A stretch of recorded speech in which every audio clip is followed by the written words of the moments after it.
against the walls, and a massive static electricity charge was transmitted into the machine, causing the Earth's magnetic field to start shifting. Energy was transmitted from the pyramids to the planet of the cats. It turned out there were originally no cats on Earth. All cats came from the planet of the cats. There, not only were there cat trees of all shapes and sizes, but the sun was warm and food was abundant. However, this idyllic time did not last long. The rotation speed of the planet of the cats became slower and slower. The days grew as hot as volcanoes, and the nights as cold as Antarctica. Feline scientists began searching for a planet with a magnetic field that could restore their own. Soon, they discovered Earth. In 3500 BC, the feline spaceships arrived on Earth. The ancient Egyptians, using technology provided by the cats, built massive conical transmission antennas. These were used to transmit the magnetic field generated by Earth's rotation to the planet of the cats. The ancient Egyptians worshipped cats as deities, offering them delicious food every day. But the overly comfortable life caused the cats to gradually forget their purpose for coming to Earth and grow fatter and fatter. Thousands of years passed, and the planet of the cats was on the verge of destruction. The technology to save their world had long been lost. It was not until the feline leader read Amy's university thesis that he felt hope was reignited for saving their home planet. The feline leader planned to steal the magnetic field generated by Earth's rotation, but the consequence would be that Earth would stop rotating. However, Professor Nibble believed that without a massive electrostatic charge, they could not start the machine at all. But the feline leader had already thought of a solution. He ordered the professor to open the can of cat food, and loudspeakers broadcast the sound of the can opening throughout the streets. Hordes of cats surrounded the company, continuously rubbing against the walls. A massive static electricity charge was transmitted to the machine, and the magnetic field generated by Earth's rotation began to transfer. Energy was transmitted from the pyramids to the planet of the cats. The planet of the cats started rotating again, and the cats were finally saved.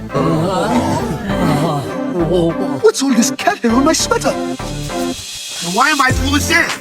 And Tootsie Roll! Their parents. They couldn't see each other. Springfield Elementary School was preparing to take a group photo, but the teacher found that Bart's head was full of lice. Willie suggested that the principal check Lisa's hygiene because lice are contagious. This incident spread throughout the entire school, and Lisa was consequently bullied by her classmates. She wanted to explain to her classmates, so the principal called her to the office. Looking at her dirty appearance, the principal finally couldn't bear it anymore and called the Child Protective Services to report the situation. The staff soon arrived at the Simpsons' house, only to find the entire house in a complete mess. Even the baby could only drink water from the dog bowl. All signs indicated that the Simpson couple was incapable of raising children. The three children were therefore sent to their neighbor Flanders' house for foster care. Lisa's tooth suddenly fell out. She quickly explained for her parents, but the staff thought Lisa was living a miserable life since losing the children. The Simpsons' house seemed to have lost its vitality. Homer used to hate Lisa's saxophone because its sound often disturbed his rest, but now he longed to hear his daughter play again. Marge also began to miss Bart's way of speaking. Children's toys were everywhere, but there were no children outside the door. However, there was a newspaper tucked under the doormat, which said that the Simpsons' children missed their mom and dad. Homer went to court to get the children back. He was willing to do anything for Bart and Lisa. The judge was willing to give them a chance. As long as they completed a good parenting course, they could regain custody of their children. To test the students' learning outcomes, the teacher had Homer simulate a typical family dispute. Homer and Marge finally graduated successfully. They excitedly rushed to Flanders' house, only to find that Flanders had already taken the children to be baptized. If the baptism ceremony was completed, the children would become members of the Flanders family from then on. Lisa Flanders, Bart Flanders.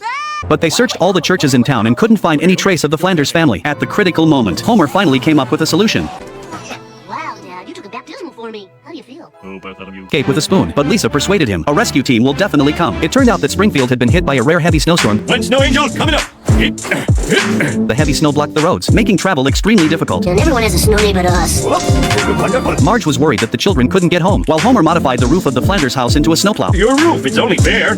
But it's my car. With the road still blocked by heavy snow outside, the principal had no choice but to let everyone stay at school temporarily. All the students were filled with dissatisfaction. Nelson tried to rush out, but got stuck in the snow after running only a few steps. The other students also launched a collective rebellion. Bart secretly dug a tunnel with a spoon, but was discovered by the principal after pulling Bart out. The principal climbed into the tunnel himself to destroy it, only to be buried by the snow instead. Taking advantage of the situation, everyone overpowered the principal and stuffed him into a bag. Bart dragged him to the classroom and punished him by making him copy from the blackboard too. Done in my wrist sounds like a cement mixer. A few others even messed up his office in front of his eyes. Left with no other options, the principal sent a small hamster to seek help from outside. Meanwhile, Homer and Flanders were driving towards the school. On the way, Homer accidentally crashed into a fire hydrant, and ice and snow trapped both of them in the car instantly. The leaking gasoline made Homer drowsy, but Flanders woke him up at the critical moment. Just then, that small hamster broke through the car window, and the two finally got to breathe fresh air. Homer started the car, and this time he turned on the cruise control. As a result, the car rushed straight into a cookie factory and even knocked down a salt warehouse. Dozens of tons of salt poured down, which just happened to melt the snow around Springfield Elementary School. Everyone was saved.